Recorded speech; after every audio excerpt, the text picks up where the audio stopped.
And I now call George Adam.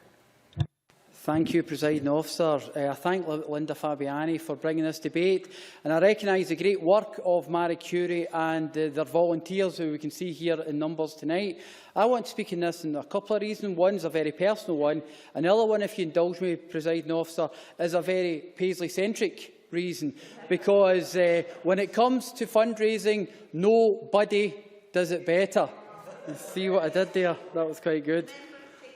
Yes, no problem. Linda Fabiani. This is my debate, and it's East Kilbride that's up there tonight. George Adam. Along with the representatives from Scotland's largest town, Paisley, as well. So, can I say, Presiding Officer, my personal reasons for wanting to speak on it is my mum died of a cancer-related illness a couple of years ago, and it maybe shows I am and will always be a bit of a mammy's boy. But traditionally, as we've already said, Marie Curie supports families like mine. And they did in this case, because the whole idea was for my mum to have her last days in her space in the world, her house, her things, her family round about her. And unfortunately for us, things moved on a bit faster. But the fact that we had that opportunity, and families get that opportunity to spend that time in their own wee place in the world, that makes all the difference. I'll never forget the conversation we had when the doctor said she was dying. They actually said, we said, "Mum, you're dying." And the first thing she said was, "When am I getting home, son?"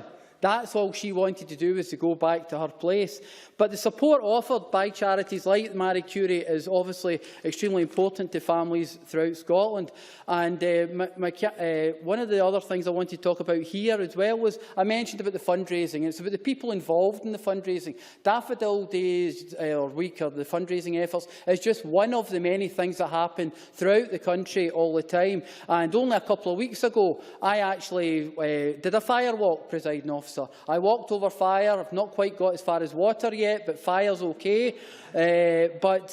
What we did during that event was we actually seen everyone there together, all the people involved, people whose families had used the services of Marie Curie, raising funds and ensuring that they could make that difference to get that extra bit of money. Now, so far from that one event, there's been £9,000 raised for that fire walk. I know the people from representatives of Marie Curie and Paisley are here probably to actually chase me up for my money, because as of yet I haven't actually given them all, so I will be getting round everyone here in this chamber tonight to try and ensure that they give me something for my sponsorship for the time that I spent walking on fire, because it was quite difficult. One of the things they actually said, which was quite funny, was in the event, was the guy that did the event said, "George," he said, "you could tell you've done it before." He says, "because you started taking your time as you walked over fire. That's quite dangerous. Don't do that again."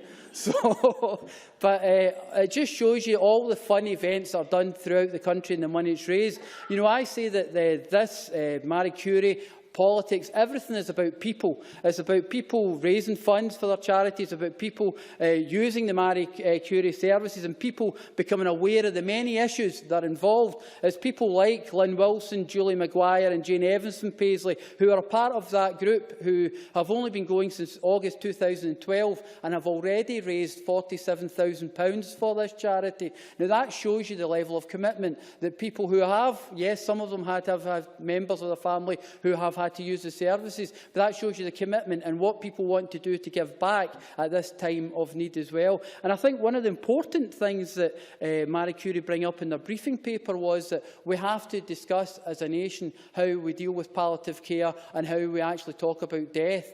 You know, and when it comes to that very difficult time when someone tells you that a member of your family is terminally ill, we have to actually have that discussion and see what we do, because it's okay for me to sit here and say, you know, my mum's first thing was just to get back home, but we have to make sure she was almost kidding herself on that it wasn't true, it wasn't happening. We have to deal with all that and make sure that we have the support mechanisms there, like Marie Curie and others, for families to be able to do that. So I'm quite happy to congratulate Marie Curie on all their efforts that they've been doing, and I'm very proud to be debating this here today. And I'm also very proud of my colleagues from Paisley who have raised so much money and are so committed to this cause.